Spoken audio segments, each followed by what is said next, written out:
Olá, bem-vinda à Luterana Floripa. Que bom que você reservou alguns minutos do seu dia para estar com Deus e ouvir da sua palavra. Realizamos este culto em nome do Deus Pai, Filho e Espírito Santo. Cada um de nós em sua casa, no seu tempo, buscando a Deus em oração, a partir da sua palavra que é viva e eficaz. As ruas clamam por justiça e paz, mas o que eu observo é que as pessoas são demasiadamente egoístas. A solidariedade que existe em nossa sociedade dificilmente é desinteressada. A elite política e econômica não é capaz de se colocar a serviço das pessoas sem deixar ninguém de fora. Partilhar o pão que é nosso, tendo dado graças ao nosso Pai, acaba sendo só mais uma reza que repetimos liturgicamente, sem nenhum compromisso com o próximo. As ideologias e os sistemas políticos, os avanços científicos e tecnológicos, a educação e o desenvolvimento não se mostram suficientes para atender ao clamor de bilhões de pessoas que vivem à margem dos benefícios das chamadas assim sociedades organizadas ao redor da riqueza, partilhada, mas entre poucas pessoas.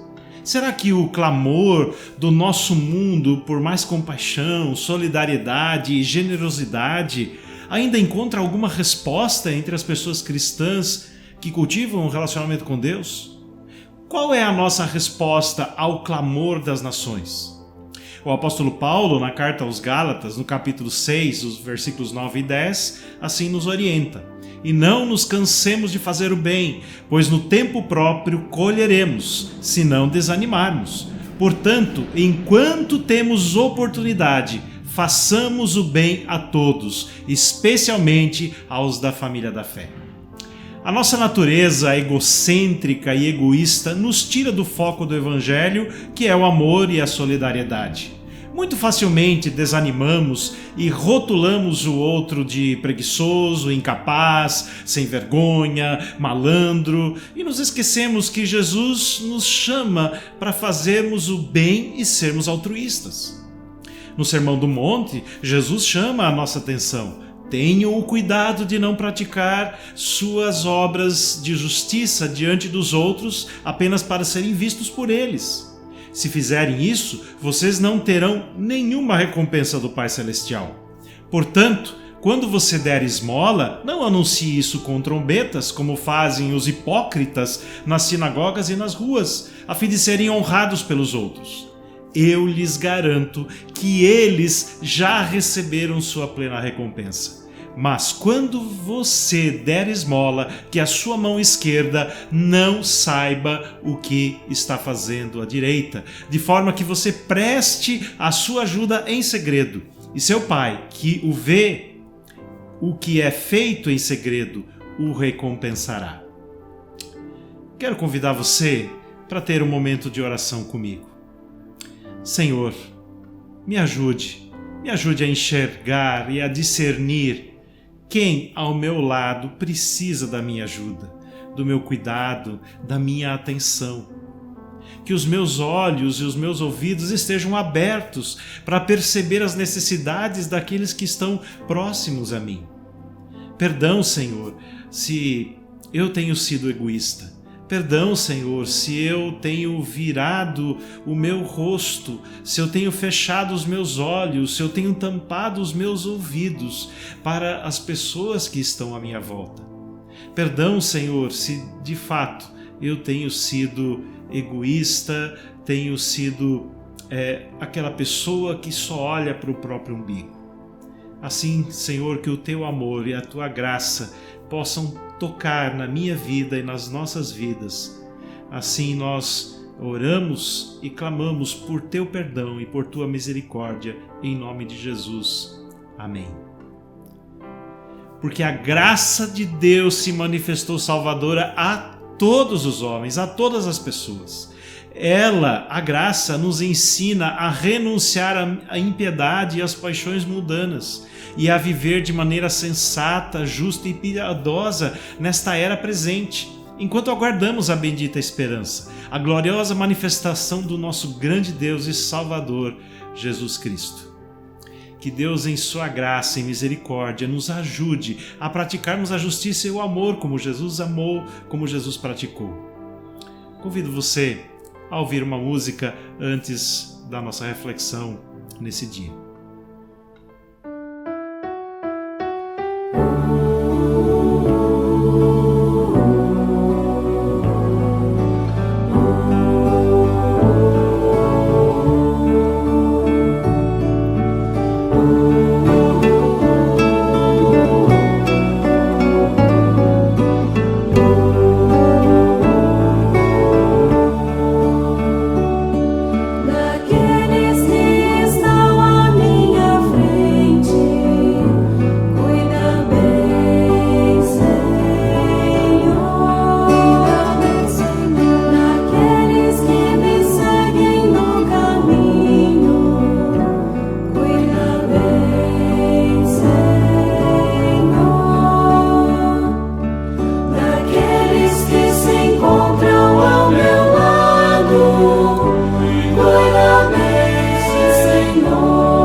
Dois amigos caminhavam pela floresta quando ouviram o rugido de um leão.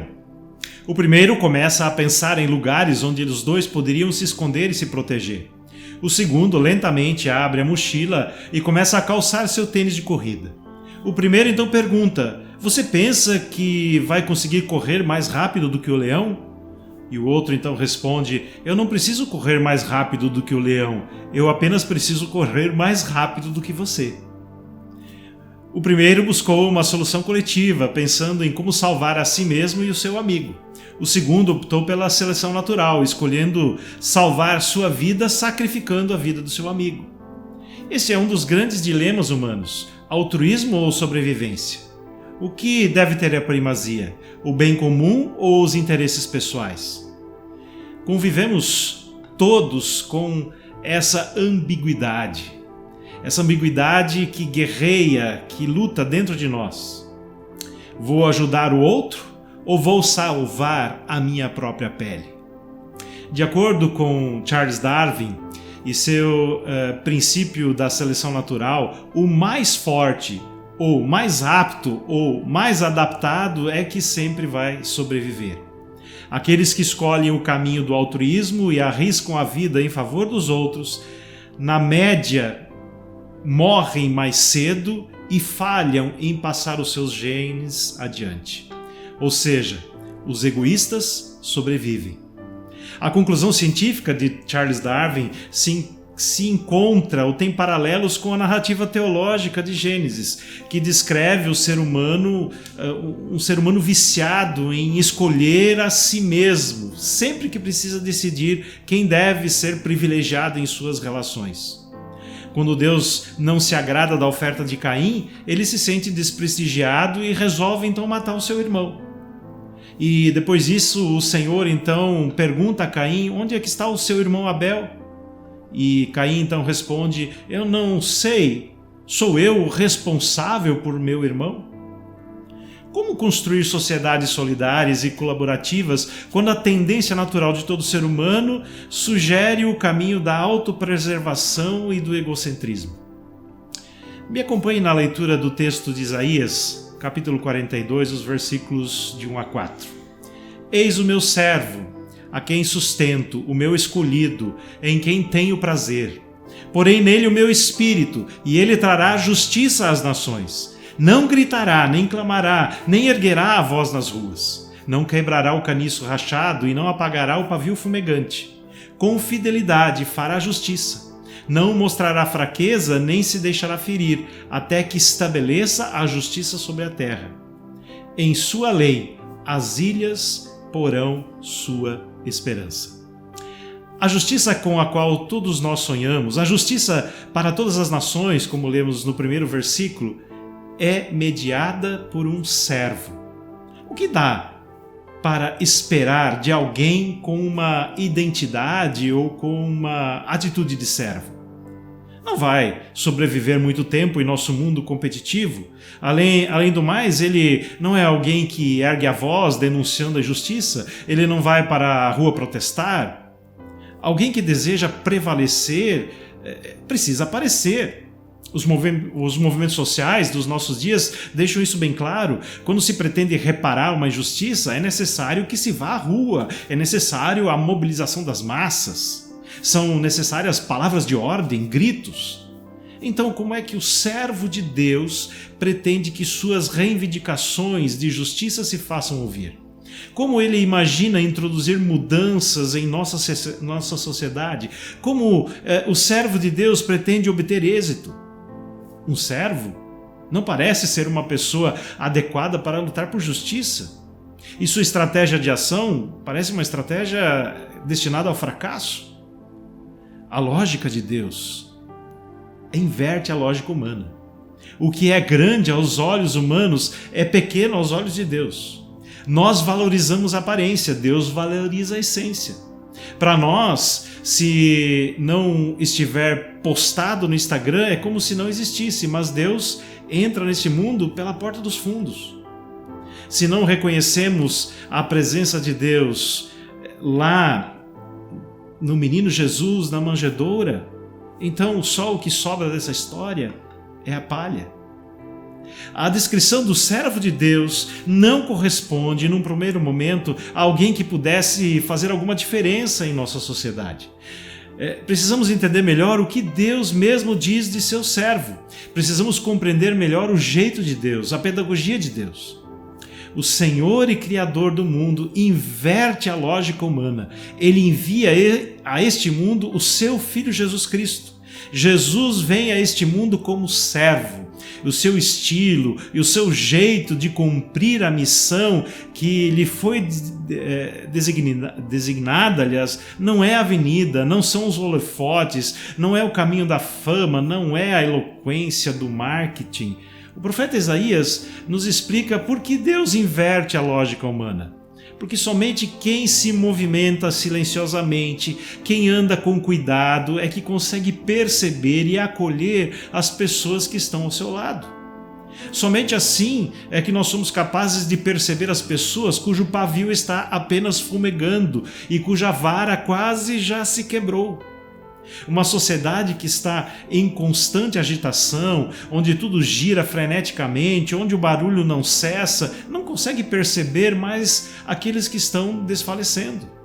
Pessoas quebram e apagam e ninguém percebe. Nem mesmo quando decidem dar cabo da sua própria vida num ato de desespero, essas pessoas são ignoradas.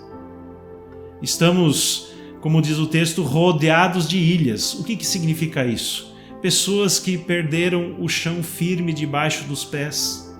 São pessoas que se encontram no limiar da sua existência. São como uma vara rachada, um caniço quebrado, um pavio que fumega. Mas ninguém as percebe. Só aquele que se movimenta silenciosamente, que anda com cuidado, que não grita constantemente procurando convencer o outro, é capaz de levar o outro a sério e fazer justiça. Quando uma pessoa fala com um alto-falante, ela se impõe, ela grita, ela alcança os outros, mas ela não acolhe e dificilmente faz com que a justiça de Deus se estabeleça. Deus não se impõe como quem usa um alto-falante. Por isso, ele não envia o seu servo para nascer em Roma, capital do Império Romano, nem em Jerusalém, capital da Judéia. O nascimento de Jesus, o servo de Deus, é em Belém. E ele não é noticiado por um porta-voz numa coletiva de imprensa. Pelo contrário, o nascimento do servo do Senhor não chama a atenção do mundo. Também, em seu ministério público, Jesus, quando ensinava, curava e fazia milagres, frequentemente ele fazia isso sem pompa e circunstância. Quem quiser reconhecer em Jesus o servo de Deus, necessita aquietar-se. O tema central do texto de Isaías é o tema da justiça. 3 vezes a palavra justiça, mishpah, em hebraico, é mencionada. Essa palavra hebraica se refere a uma ação por meio da qual uma relação que se encontra em desordem é novamente restabelecida. Essa ação tem como objetivo colocar as partes em conflito sob o shalom. O que significa isso? Uma nova situação de paz, de salvação, o shalom de Deus. Nesse sentido, justiça ou julgar é compreendido como ajudar.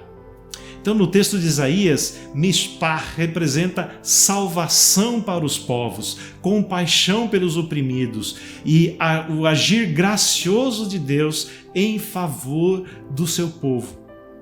É assim que Jesus vem para estabelecer a justiça sobre a terra.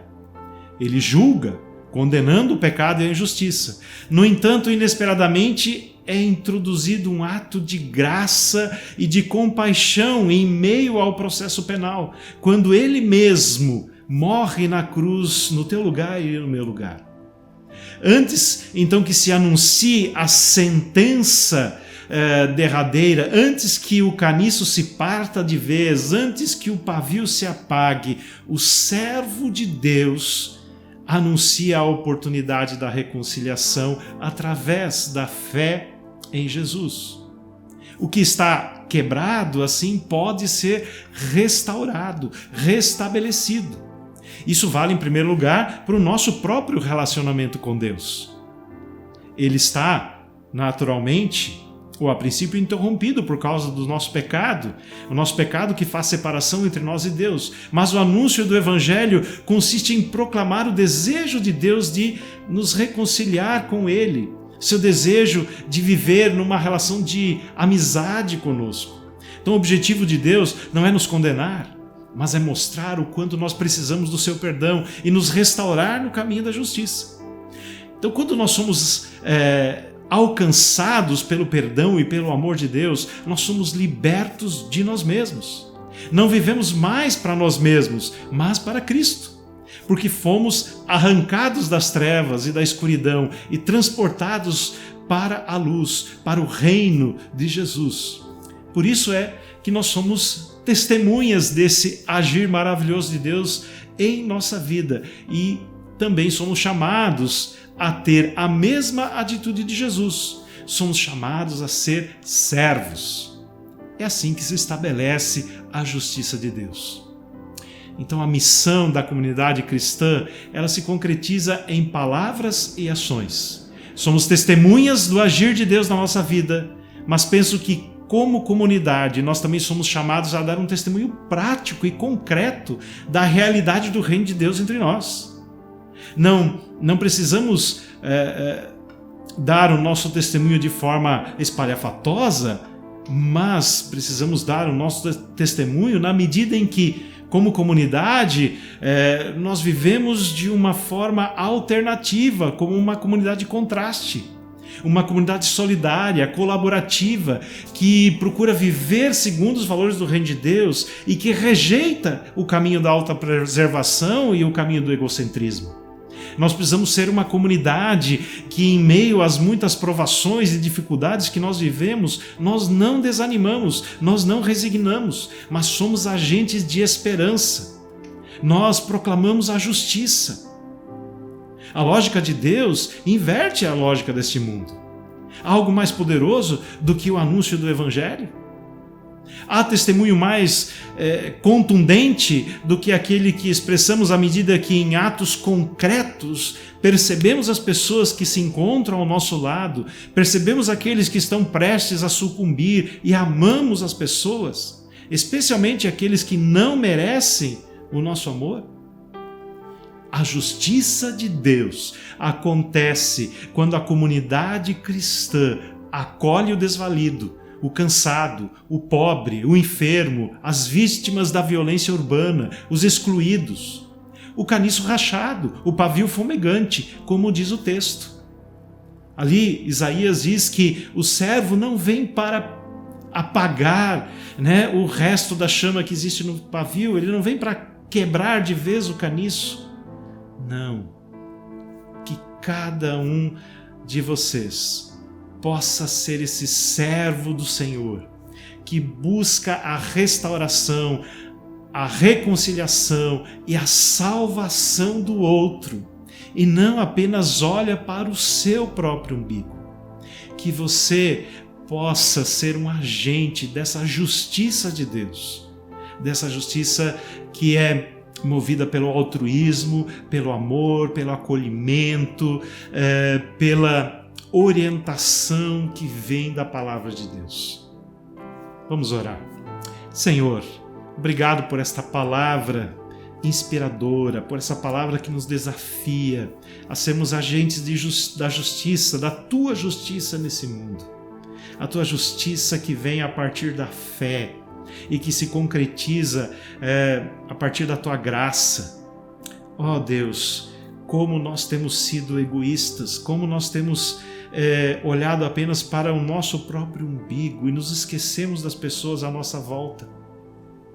Buscamos apenas a justiça para nós mesmos e nos esquecemos de que o Senhor veio para fazer justiça em toda a terra, em todas as nações, em todos os povos.